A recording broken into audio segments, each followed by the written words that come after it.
ಯೌವನಸ್ಥನೇ ಎದ್ದೇಳು. ಅಧ್ಯಾಯ 5. ಬಿದ್ದು ಹೋದ ಯೌವನಸ್ಥನು. ಸತ್ಯವೇದದಲ್ಲಿ ಕೀರ್ತಿಶಾಲಿಗಳಾಗಿ ಬೆಳಗಿದ ಯೌವನಸ್ಥರು ಇದ್ದಾರೆ. ಅದೇ ಸಮಯದಲ್ಲಿ ಒಂದೆರಡು ಕಡೆಗಳಲ್ಲಿ ಮಾತ್ರವೇ ಕಾಣಿಸಿಕೊಂಡು ನಮಗೆ ಆಲೋಚನೆಯನ್ನು ಎಚ್ಚರಿಕೆಯನ್ನು ಕೊಡುವ ಯೌವನಸ್ಥರು ಇದ್ದಾರೆ. ಘನ ನಿದ್ರೆಯ ದುರಾತ್ಮನಿಂದ ಬಿದ್ದು ಹೋದಂಥ ಒಬ್ಬ ಯೌವನಸ್ಥನನ್ನು ಕುರಿತು ಇಲ್ಲಿ ನಾವು ಧ್ಯಾನಿಸಲಿದ್ದೇವೆ. ಅವನ ಹೆಸರು ಯೂತಿಕ. ಯೂತಿಕನೆಂಬ ಪದಕ್ಕೆ ಅದೃಷ್ಟಶಾಲಿ ಎಂದು ಅರ್ಥ. ಹೌದು, ಇವನು ಸಹ ಒಬ್ಬ ಅದೃಷ್ಟವಂತನೆಂದೇ ಹೇಳಬೇಕು. ಯಾಕೆಂದರೆ ಇವನು ದೇವ ಮಕ್ಕಳೊಂದಿಗೆ ಅಪೊಸ್ತಲನಾದ ಪೌಲನ ಪ್ರಸಂಗವನ್ನು ಕೇಳಲು ಬಂದಿದ್ದನು. 3ನೇ ಅಂತಸ್ತಿನಿಂದ ಕೆಳಗೆ ಬಿದ್ದು ಸತ್ತು ನಂತರ ಬದುಕಿದವನು.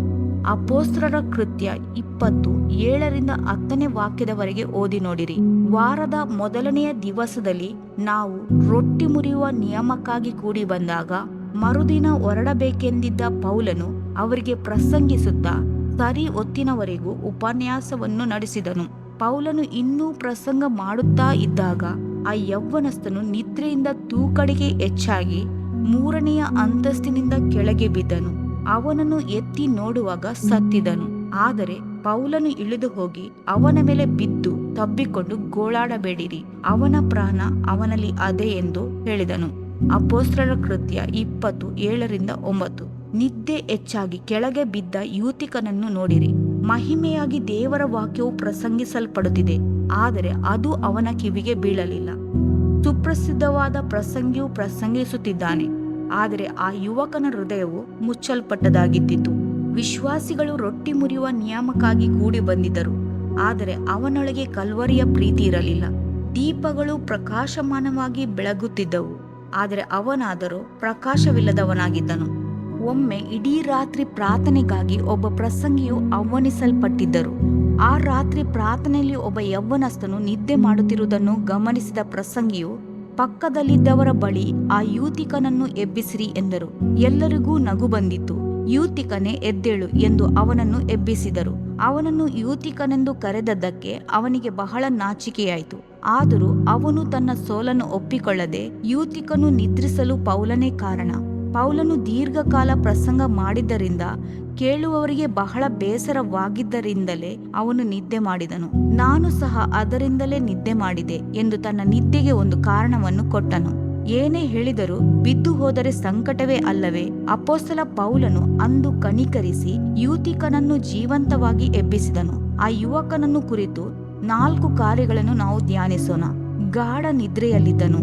ಅಲ್ಲಿದ್ದಂಥ ಎಲ್ಲಾ ವಿಶ್ವಾಸಿಗಳು ಬಹಳ ಗಮನವಿಟ್ಟು ಅಪೊಸ್ತಲ ಪೌಲನ ಪ್ರಸಂಗವನ್ನು ಕೇಳುತ್ತಿದ್ದಾಗ ಇವನಾದರೂ ಗಾಢ ನಿದ್ರೆಯಲ್ಲಿದ್ದನು.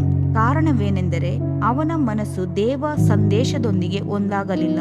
ಅವನ ಮನಸ್ಸು ಕರ್ತನಿಗೆ ದೂರವಾಗಿದ್ದಿತು. ಆದ್ದರಿಂದ ಅವನು ನಿದ್ದೆ ಹೋದನು. ಆತ್ಮಿಕ ಜೀವಿತದಲ್ಲಿ ನಿದ್ದೆಯು ಬಹಳ ಅಪಾಯಕರವಾದದ್ದು. ಜ್ಞಾನಿಯಾದ ಸೊಲೊಮೋನನು ಪದೇ ಪದೇ ಎಚ್ಚರಿಸುತ್ತಾನೆ. ಜ್ಞಾನೋಕ್ತಿ 6:4-11. ನಿದ್ದೆಯಿಂದ ಬಡತನವು ದಾರಿಗಳ್ಳನ ಹಾಗೂ ಕೊರತೆಯು ಪಂಜುಗಳನಂತೆಯೂ ನಿನ್ನ ಮೇಲೆ ಬೀಳುವವು ಎನ್ನುತ್ತಾನೆ. ಈ ದಿನಗಳು ಆತ್ಮಗಳ ಕೊಯ್ಲಿನ ದಿನಗಳಾಗಿವೆ. ಆದ್ದರಿಂದ ನಾವು ಪೂರ್ಣ ಬಲದಿಂದ ಸೇವೆ ಮಾಡಬೇಕಾದ ಹಂಗಿನಲ್ಲಿದ್ದೇವೆ. ಇದು ನಿದ್ರೆಯ ಮಂಪರಿನ ಕಾಲವಲ್ಲ. ನಿದ್ದೆಯಿಂದಾಗಿ ಅನೇಕ ಭಕ್ತರು ತಮ್ಮ ಆಶೀರ್ವಾದವನ್ನು ಕಳೆದುಕೊಂಡಿದ್ದಾರೆ. ಸತ್ಯವೇದವು ನಿದ್ರಾನಿರತನಾಗಿರಬೇಡ, ಬಡವನಾದಿಯೇ, ಕಣ್ಣು ತೆರೆ, ಆಹಾರದಿಂದ ತೃಪ್ತಿಗೊಳ್ಳುವಿ, ಜ್ಞಾನೋಕ್ತಿ 20:13 ಎಂದು ಎಚ್ಚರಿಸುವುದು ಮಾತ್ರವೇ ಅಲ್ಲ, ಜ್ಞಾನೋಕ್ತಿ 23:21 ನಿದ್ರಾಸಕ್ತಿಯು ಅರಕು ಬಟ್ಟೆಗಳನ್ನು ಒದಿಸುವುದು ಎಂದು ಹೇಳುತ್ತದೆ. ಮುಂಜಾನೆಯ ನಿದ್ರೆಯು ನಿನಗೆ ಬಹಳ ಸುಖಕರವಾಗಿರಬಹುದು. ಅನೇಕರು ಹೀಗೆ ನಿದ್ರಿಸಿ ಆಶೀರ್ವಾದಗಳನ್ನು ಕಳೆದುಕೊಂಡಿದ್ದಾರೆ. ಉದಯ ಕಾಲದಲ್ಲಿ ಕರ್ತನ ಕೃಪೆಯು ನೂತನವಾಗಿರುವುದು. ಮುಂಜಾನೆ ಸಮಯದಲ್ಲಿ ಇಸ್ರಾಯೇಲರಿಗೆ ಮನ್ನಾ ಸುರಿಯಿತು. ಮುಂಜಾನೆ ಸಮಯದಲ್ಲಿ ಇಸ್ರಾಯೇಲರು ಐಗುಪ್ತದಿಂದ ಹೊರಟರು. ಒತ್ತಾರೆ ವೇಳೆಯಲ್ಲಿ ಯಾಕೋಬನು ದೇವರಿಂದ ಆಶೀರ್ವಾದಗಳನ್ನು ಹೊಂದಿಕೊಂಡನು. ಯೇಸುಕ್ರಿಸ್ತನು ಮುಂಜಾನೆ ಸಮಯದಲ್ಲಿ ಅರಣ್ಯ ಪ್ರದೇಶಗಳಲ್ಲಿ ಪ್ರಾರ್ಥಿಸುತ್ತಿದ್ದನು ಎಂದು ನಾವು ಸತ್ಯವೇದದಲ್ಲಿ ಓದುತ್ತೇವೆ. ಆದ್ದರಿಂದ ಒತ್ತಾರೆಯಲ್ಲಿ ನಿದ್ದೆಗೆ ಆಸ್ಪದ ಕೊಡದಿರು. ನಿದ್ರೆಯ ಮೂರ್ಛೆಯಲ್ಲಿದ್ದವನು. ನಿದ್ರೆ ಎಂಬ ವಾರ್ತೆಯು ಸಾಧಾರಣವಾದದ್ದೇ ಹೌದು, ಆದರೆ ನಿದ್ದೆ ಎಂಬುದು ಬಹು ಗಹನವಾದದು. ಸಾಮಾನ್ಯವಾಗಿ ನಿದ್ರೆ ಮಾಡುವುದುಂಟು. ಬಹಳ ಆಯಾಸದಿಂದ ನಿದ್ರಿಸುವಾಗ ನಿದ್ರೆಯೊಂದಿಗೆ ಲಘುವಾದ ಮೂರ್ಛೆ ಆವರಿಸುವುದುಂಟು. ಈ ವಿಧವಾದ ಮೂರ್ಛಾ ನಿದ್ರೆ ಬಹಳ ಆಪತ್ತಿನದು. ಅಂದು ಯೇಸು ಕ್ರಿಸ್ತನು ತನ್ನ ಶಿಷ್ಯರೊಂದಿಗೆ ಗೆತ್ಸೆಮನೆ ತೋಟಕ್ಕೆ ಹೋದಾಗ ಅಲ್ಲಿ ಶಿಷ್ಯರು ಗಾಢವಾದ ನಿದ್ರಾವಸ್ಥೆಯಲ್ಲಿದ್ದರು. ಸತ್ಯವೇದವು ಹೇಳುತ್ತದೆ, ಯೇಸು ಕ್ರಿಸ್ತನು ಮತ್ತೆ ಬಂದು ನೋಡಿದಾಗ ಅವರು ನಿದ್ದೆ ಮಾಡುವುದನ್ನು ಕಂಡನು, ಅವರ ಕಣ್ಣುಗಳು ಭಾರವಾಗಿದ್ದವು. ಮತ್ತಾಯ 26:13. ತಮ್ಮ ಕರ್ತನಿಗೆ ಸಂಭವಿಸಲಿರುವ ವ್ಯಾಕುಲವನ್ನು ಕುರಿತು ಸ್ವಲ್ಪವಾದರೂ ಚಿಂತೆ ಇಲ್ಲದವರಾಗಿದ್ದರು. ಪ್ರಾರ್ಥಿಸಲಾರದಂಥ ನಿದ್ರೆಯ ಮೂರ್ಛೆಯು ಅವರನ್ನು ಆವರಿಸಿಕೊಂಡಿದ್ದಿತು. ನಿದ್ರೆಯ ಮೂರ್ಛೆ ಎಂಬುದು ಬಹಳ ಆಪತ್ತಿನದು. ಮುಂಜಾನೆ ವೇಳೆಯಲ್ಲಿ ಲಾರಿಗಳನ್ನು ಓಡಿಸುವವರು ಸ್ವಲ್ಪ ತೂಕಡಿಸಿದರೆ ಆ ಲಾರಿ ಅವರನ್ನು ಪಾತಾಳಕ್ಕೆ ಎಳೆದುಕೊಂಡು ಹೋಗಿಬಿಡುತ್ತದೆ.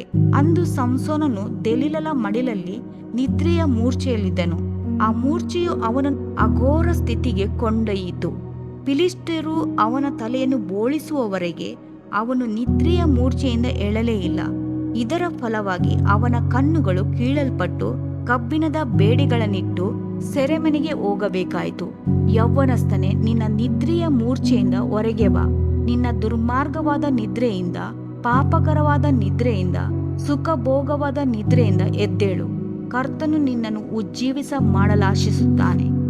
ಆದ್ದರಿಂದ ನಿದ್ರೆ ಮಾಡುವವನೇ ಎಚ್ಚರವಾಗು, ಸತ್ತವರನ್ನು ಬಿಟ್ಟು ಹೇಳು, ಕ್ರಿಸ್ತನು ನಿನಗೆ ಪ್ರಕಾಶ ಕೊಡುವನು. ಎಫೆಸ 5:14 ಎಂದು ಹೇಳಿಯದೆ. ದೇವ ಮಗುವೆ, ಏಳು, ಪ್ರಕಾಶಿಸು. ನಿನ್ನ ನಿದ್ರೆಯನ್ನು, ಅಧೈರ್ಯವನ್ನು ಒದರಿಬಿಟ್ಟು ಎದ್ದೇಳು. ಚಿಯೋನೆ, ಎಚ್ಚರಗೊಳ್ಳು, ಎಚ್ಚರಗೊಳ್ಳು, ನಿನ್ನ ಪ್ರತಾಪವನ್ನು ಧರಿಸಿಕೊ. ಯೆಶಾಯ 52:1.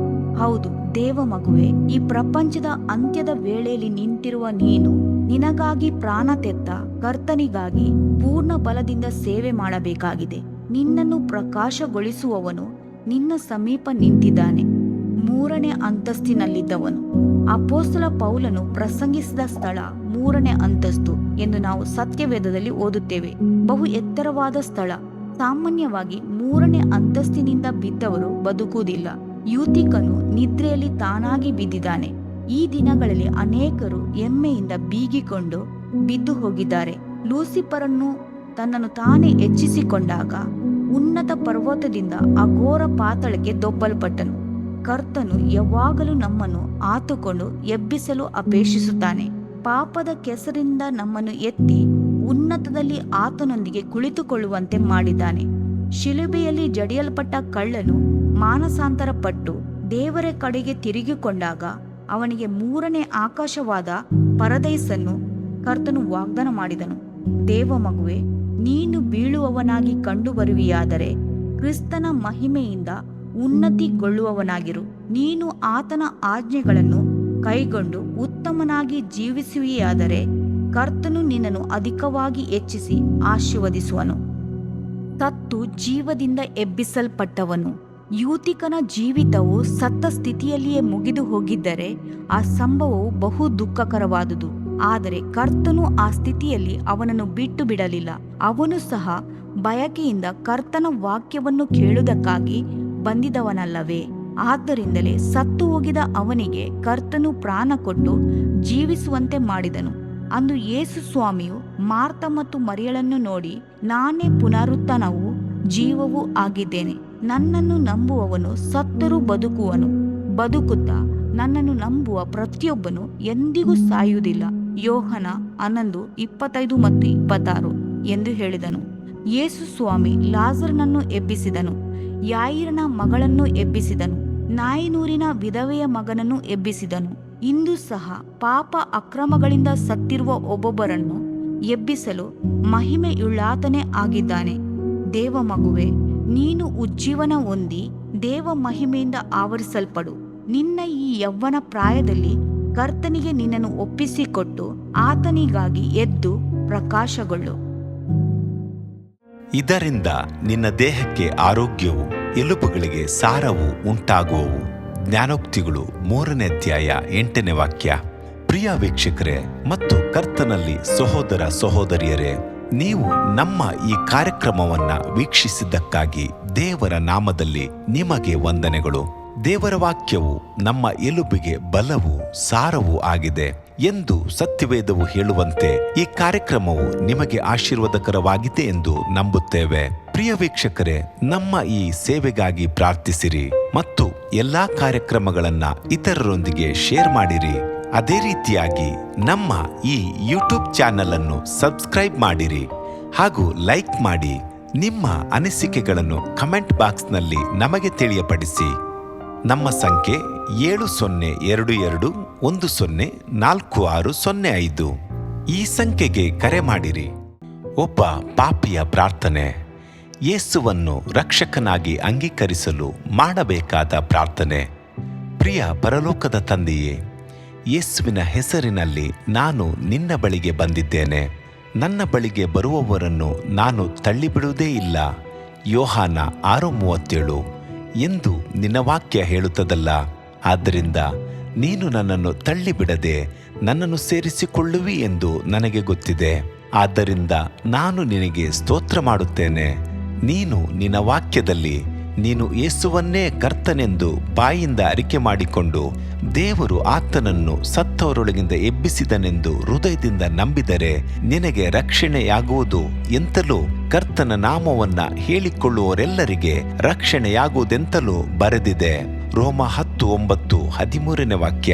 ಯೇಸು ಕ್ರಿಸ್ತನು ದೇವಕುಮಾರನೆಂದು ನನ್ನ ಹೃದಯದಲ್ಲಿ ನಂಬುತ್ತೇನೆ. ನನ್ನನ್ನು ನೀತಿವಂತನನ್ನಾಗಿ ಮಾಡುವುದಕ್ಕಾಗಿ ಆತನು ಸತ್ತವರೊಳಗಿಂದ ಎಬ್ಬಿಸಲ್ಪಟ್ಟನು ಎಂದು ನಂಬುತ್ತೇನೆ. ನಾನು ಆತನ ನಾಮವನ್ನ ಹೇಳಿಕೊಳ್ಳುತ್ತೇನೆ. ಯೇಸುವೇ, ನೀನೇ ಕರ್ತನು. ತಂದೆಯೇ, ನೀನು ನನ್ನನ್ನು ರಕ್ಷಿಸಿದಿ ಎಂದು ನಾನು ನಂಬುತ್ತೇನೆ. ನಿನ್ನ ವಾಕ್ಯವು ಹೇಳುತ್ತದೆ, ಮನುಷ್ಯನು ಹೃದಯದಿಂದ ನಂಬುವುದರ ಮೂಲಕ ನೀತಿಯು ದೊರಕುತ್ತದೆ, ಬಾಯಿಂದ ಅರಿಕೆ ಮಾಡುವುದರ ಮೂಲಕ ರಕ್ಷಣೆಯಾಗುತ್ತದೆ. ರೋಮ 10:10. ನಾನೀಗ ನನ್ನ ಹೃದಯದಲ್ಲಿ ನಂಬುತ್ತೇನೆ ಹಾಗೂ ಯೇಸುವೇ ನನ್ನ ಕರ್ತನೆಂದು ಅರಿಕೆ ಮಾಡುತ್ತೇನೆ. ಆದುದರಿಂದ ನಾನೀಗ ರಕ್ಷಣೆ ಹೊಂದಿದ್ದೇನೆ. ಅಪ್ಪಾ ತಂದೆಯೇ, ನಿನಗೆ ಸ್ತೋತ್ರ. ಲೂಕನು ಬರೆದ ಸುವಾರ್ತೆ 11ನೇ ಅಧ್ಯಾಯದಲ್ಲಿ ಬರೆದಿರುವಂತೆ, ನಿಮ್ಮಲ್ಲಿ ತಂದೆಯಾದವನು ಮೀನನ್ನು ಕೇಳುವ ಮಗನಿಗೆ ಮೀನು ಕೊಡದೆ ಹಾವನ್ನು ಕೊಡುವನೆ? ಅಥವಾ ತತ್ತಿಯನ್ನು ಕೇಳಿದರೆ ಚೇಳನ್ನು ಕೊಡುವನೆ? ಹಾಗಾದರೆ ಕೆಟ್ಟವರಾದ ನೀವು ನಿಮ್ಮ ಮಕ್ಕಳಿಗೆ ಒಳ್ಳೆ ಪದಾರ್ಥಗಳನ್ನ ಕೊಡಬಲ್ಲವರಾದರೆ ಪರಲೋಕದಲ್ಲಿರುವ ನಿಮ್ಮ ತಂದೆಯು ತನ್ನನ್ನು ಬೇಡಿಕೊಳ್ಳುವವರಿಗೆ ಎಷ್ಟೋ ಹೆಚ್ಚಾಗಿ ಪವಿತ್ರಾತ್ಮ ವರವನ್ನ ಕೊಡುವವನಲ್ಲವೇ ಅಂದನು. ತಂದೆಯೇ, ನೀನು ಕೇಳಿಕೊಳ್ಳುವವರಿಗೆ ಪವಿತ್ರಾತ್ಮನ ವರವನ್ನು ಹೇರಳವಾಗಿ ಕೊಡುವಾತನಾಗಿದ್ದಿ. ಆದ್ದರಿಂದ ನನ್ನ ಮೇಲೆಯೂ ನಿನ್ನ ಆತ್ಮನನ್ನು ಸುರಿಸಬೇಕಾಗಿ ಬೇಡಿಕೊಳ್ಳುತ್ತೇನೆ. ಕೀರ್ತನೆ 81:10 ಬರೆದಿದೆ, ಅಗಲವಾಗಿ ಬಾಯಿದೆರೆಯಿರಿ, ಅದನ್ನು ತುಂಬಿಸುವೆನು. ಕರ್ತನೇ, ನನ್ನನ್ನು ಪವಿತ್ರಾತ್ಮನಿಂದ ತುಂಬಿದಂತ ನೀನು ನನ್ನನ್ನು ಅನ್ಯ ಭಾಷೆಯ ವರದಿಂದಲೂ ತುಂಬುವವನಾಗಿದ್ದಿ ಎಂದು ನಂಬುತ್ತೇನೆ. ಅದರಂತೆ ನಾನು ನನ್ನ ಬಾಯಿಯನ್ನು ತೆರೆದು ನಿನ್ನ ಸ್ತೋತ್ರ ಮಾಡುವಾಗ ಅನ್ಯ ಭಾಷೆಯ ಅಭಿಷೇಕದಿಂದ ನನ್ನನ್ನು ತುಂಬುವವನಾಗಿದ್ದಿ ಎಂದು ನಂಬುತ್ತೇನೆ. ಈಗ ನೀವು ನಿಮ್ಮ ಬಾಯಿಯನ್ನು ತೆರೆದು ಮಾತನಾಡುವಾಗ ಪವಿತ್ರಾತ್ಮನು ನಿಮ್ಮ ಬಾಯಿಯನ್ನು ತನ್ನ ಭಾಷೆಯಿಂದ ತುಂಬುವವನಾಗಿದ್ದಾನೆ. ಇದು ದೇವರ ಭಾಷೆಯಾಗಿದೆ. ಈ ಅಭಿಷೇಕವನ್ನ ಹೊಂದಿಕೊಳ್ಳಲು ನೀವು ನಿಮ್ಮ ಸ್ವರವನ್ನ ಉಪಯೋಗಿಸಬೇಕು. ಅದರಿಂದ ನೀವು ನಿಮ್ಮ ಬಾಯನ್ನು ತೆರೆದು ದೇವರಿಗೆ ಸ್ತೋತ್ರ ಮಾಡುವಾಗ ದೇವರು ನಿಮ್ಮನ್ನು ಅನ್ಯ ಭಾಷೆಯ ವರದಿಂದ ತುಂಬುವವನಾಗಿದ್ದಾನೆ. ಪ್ರಿಯರೇ, ಈಗ ನೀವು ಪವಿತ್ರಾತ್ಮನಿಂದ ತುಂಬಲ್ಪಟ್ಟ ಆತನ ಪ್ರಿಯ ಮಕ್ಕಳಾಗಿದ್ದೀರಿ. ದೇವರ ನಾಮಕ್ಕೆ ಸ್ತೋತ್ರವಾಗಲಿ.